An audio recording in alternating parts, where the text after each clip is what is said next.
Welcome back to another episode of GasDiesel Garage, guys. My name is Jack, and I'm here to help you not get screwed by the dealer. So stay tuned.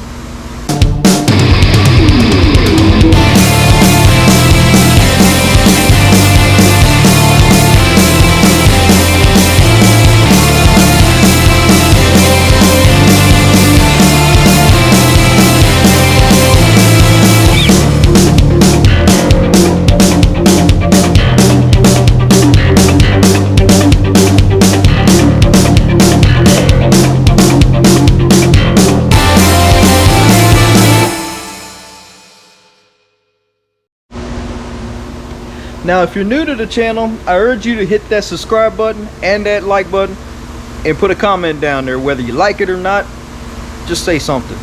You know, hey, we only get better with time, right? But today what we're going to focus in on is the wife's Honda Pilot, this 2011 Honda Pilot, which needs front struts and rear shocks. Now, I'm going to show you how to do this with very little cost out of pocket. You're going to save yourself a lot of money by doing it yourself at home in your garage or driveway or she shed or something like that. Now, before you do anything, make sure you put this on jack stands, not just the jack stands. I don't want anybody to get killed out there, so safety first. Use some jack stands.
Alright, now that we got the front wheels off the Honda Pilot, now it's time to show you why struts are so expensive to get them done at a mechanic shop or a dealer.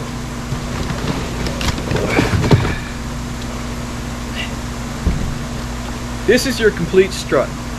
The strut part is actually this cylinder here, right through there, and then it goes up through the spring and connects with a nut on top. And the spring is on there and all together. See, the thing is that dealer wants to charge you just for the strut. So what they're going to do is they're going to put this in a machine that compresses this spring, and then they're going to take the nut off, and then they're going to drop the old strut out and put a new strut in, and then seize it back or zip it back in and reassemble it. But see, the thing is, if you're going to pay that much in labor, you can just buy the whole assembly that you see here. Brand new springs, brand new upper strut plate and bearing, and it's all together, and save you a lot of time and hassle. This is why you can do it in the driveway of your house or in your she shed. But anyways, if you'd like to pick up a strut tower assembly just like this, there's a description down below, and it'll lead you right to it and get them sent to the house.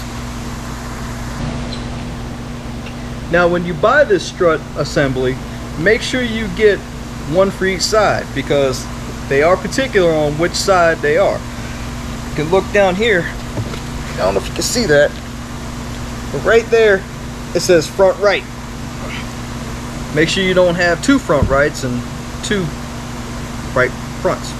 Yeah, left fronts. Anyways, you get what I'm saying. Now, to do the front struts, you need a few tools. Not very many tools, but some tools.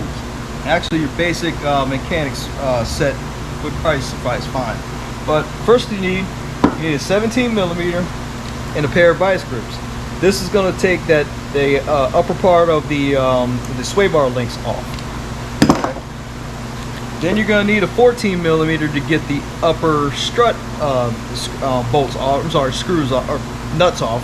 Get those nuts off. They're 14 millimeters, and there's 3 of them, and I'll show you.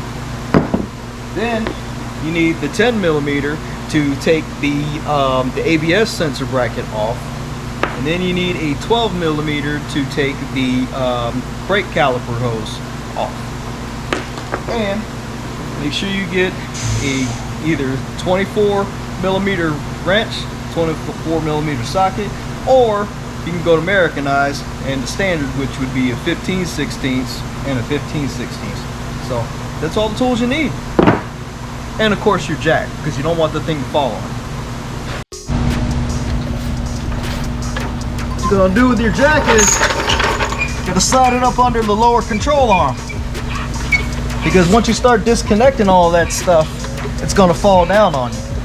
Save yourself an accident.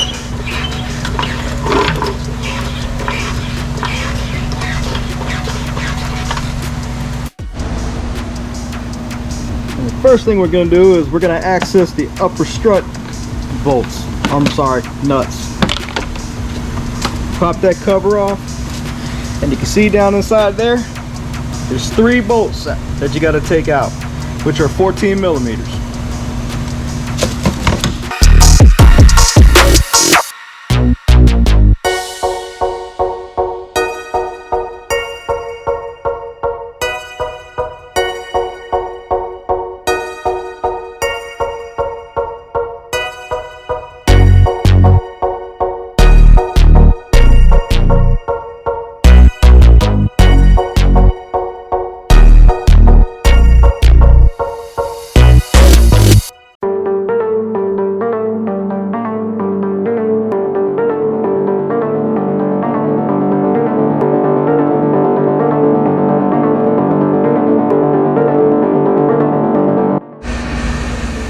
Next, take your 12 millimeter, take that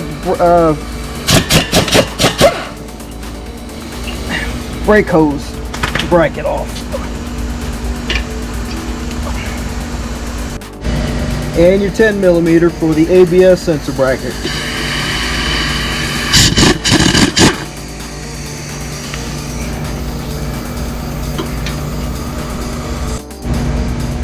Now here's the little tricky one. The upper sway bar link, you got to take a pair of vice grips and you got to put it back behind here like that, so you can grab the cylinder, or the rod rather, on the back side, because this thing pivots. Therefore, because it pivots, this can be a pain in the butt getting out. That's why you got to put a pair of vice grips on there to hold it. Oh, and if you got some WD-40, spray it up like that.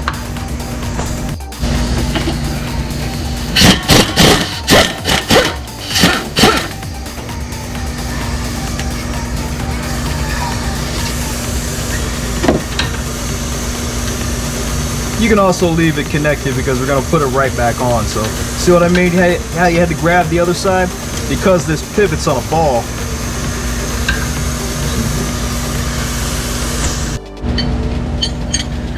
Now it's time to take out these 2 big old bolts right there that connect the knuckle to the strut tower. Now, like I was saying, you can either use a 24 millimeter combination, or you could use a 15/16 combination, whichever you prefer. Same size bolts, well, a little bit off, but you'll get the job done. If you want to go Euro, make sure you use the 24 millimeter instead of 15/16.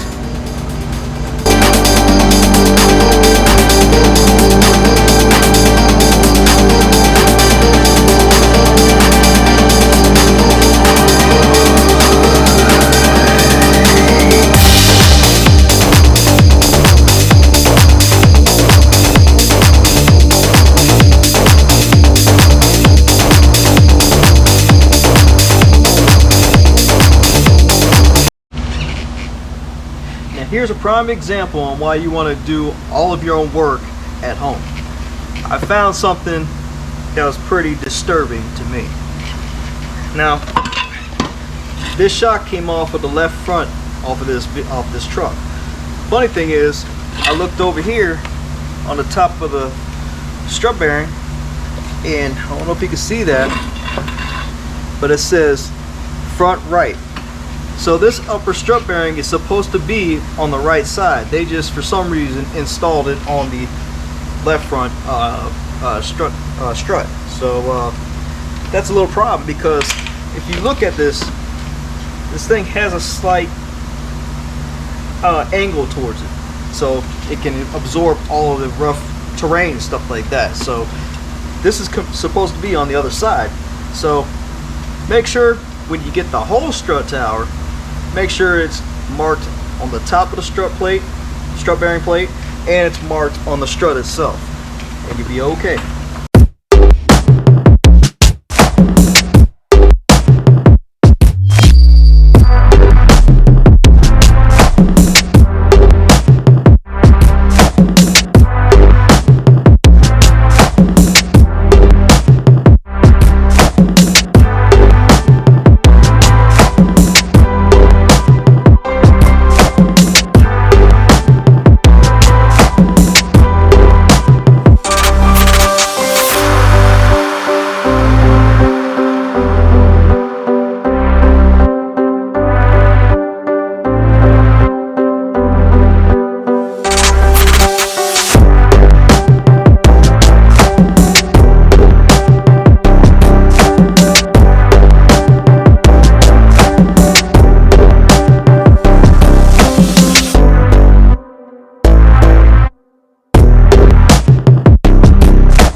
Well, okay, now that we got the front struts replaced and installed, now it's time to move to the back of the vehicle.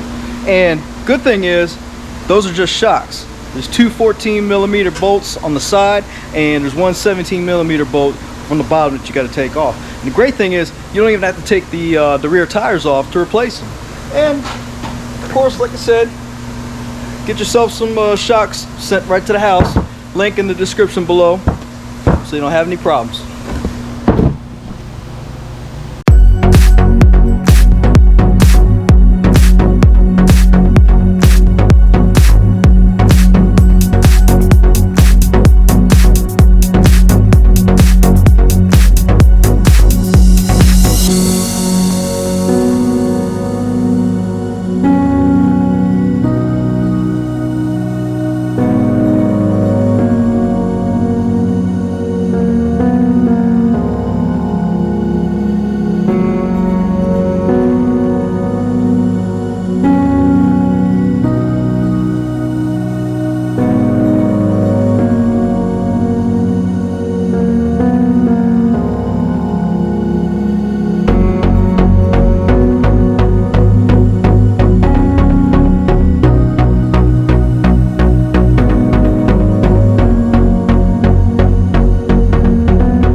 Well, there you go. Now you know how to put in your own struts and your own shocks, and you don't even have to go to the dealer and pay $1,000. You can do it at home.